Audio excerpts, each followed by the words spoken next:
So imagine this is your dynamic processor, and like we've said before, a million times before, a dynamic processor is broken into two halves, the detection side and the gain reduction side. So let's imagine we had an input coming in and say it's a synth pad. Well, the detection side would look at the level of that synth pad, and then depending on whether that's past the threshold or not, it would then pass it over to the gain reduction side where all the squashing or the gain reduction would take place. But what about a different scenario? Instead of the detection circuit on the left-hand side looking at the input, how about it looked at a sidechain input? In other words, a completely independent input. And based on the level of that sidechain, it would then act on that synth pad. This is called sidechain compression. Let's see it in action.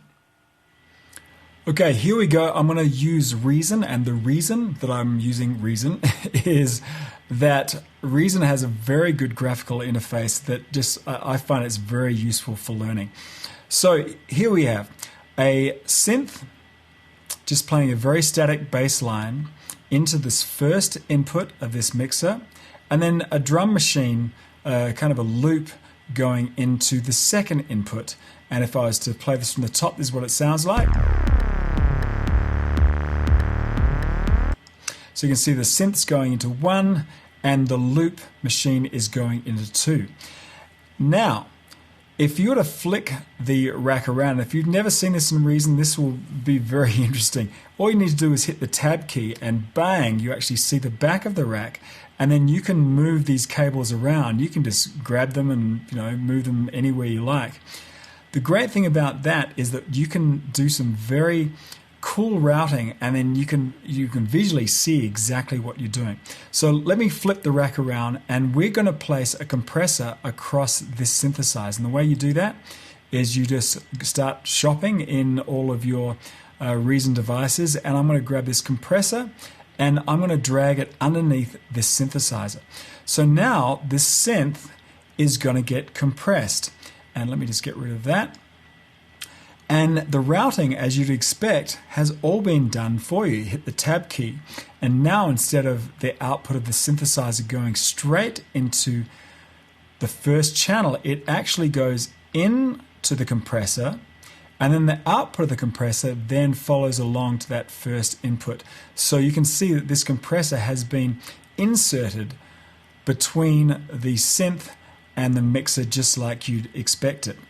Now, so if I flip this back around, then if you were to lower the threshold, then this synth would get compressed. But the interesting thing about this synth thing, the reason I chose it is a very static sound. It just goes on, it just basically drones.